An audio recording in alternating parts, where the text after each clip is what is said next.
Lila walked slowly through the quiet street, carrying with her the lessons of a lifetime. Her heart was a vessel filled with both sorrow and strength. Each step she took reminded her that life was never meant to be perfect. Life was meant to shape us, polish us, and turn us into something wiser and kinder.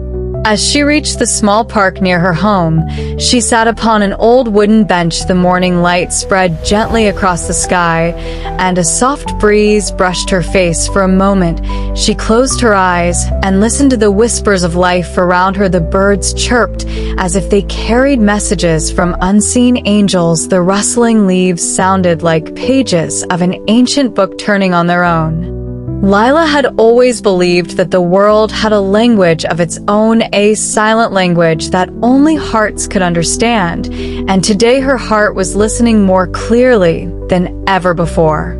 She remembered the days when she was younger, brimming with dreams and courage. She had loved with intensity, lived with honesty, and made mistakes with innocence.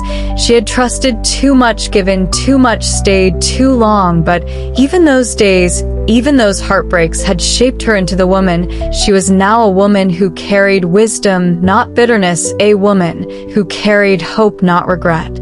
Suddenly, she heard footsteps approaching. It was a young girl, maybe 20 years old. Her eyes were swollen, as if she had been crying for hours. She stopped near the bench, hesitating, unsure if she should say anything. Lila sensed her pain without a single word.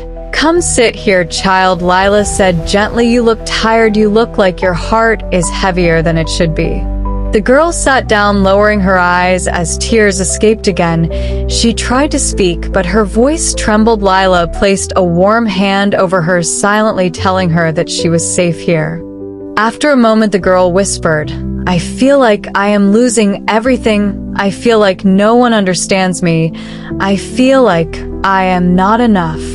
Lila took a deep breath, letting the truth rise from her chest, the truth she had learned after decades of surviving and rising. "My child," she said softly, "you are not losing everything. You are shedding everything that was never meant for you. You are not misunderstood. You are simply growing in a world that is afraid of deep hearts. You are not weak. You are not broken. You are not a burden. You are becoming." The girl's eyes lifted slowly, a faint shine returned to them, as if hope had stepped back inside her soul. Lila continued, "There will be people who hurt you, people who leave, people who doubt your worth. But never let them define you. Never let their fear clip your wings. You are meant to rise higher than their understanding. Be gentle with yourself. Life is not a race. Life is a garden. Every soul blooms in its own season." The girl whispered, "Do you ever get tired of being strong?" Lila smiled, a soft, tired smile. "Strength," she said, "is not something we carry all the time. Sometimes strength means crying. Sometimes it means resting. Sometimes it means asking for help. And sometimes strength means letting go."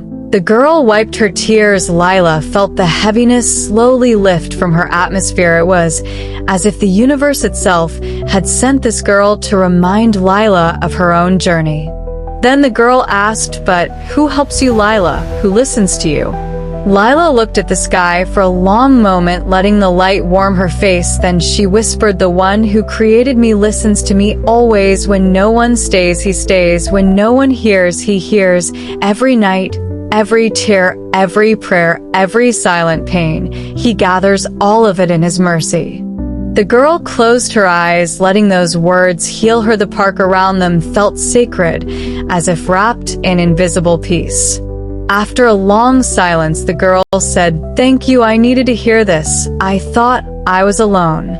Lila squeezed her hand gently. "You are never alone, child. Your story is still unfolding. You are still becoming. Give yourself time. Give your heart patience. You will bloom too one day, sooner than you think." The girl slowly stood up. She smiled, a small, brave smile, and walked away lighter than before. Lila watched her go with a heart full of tenderness.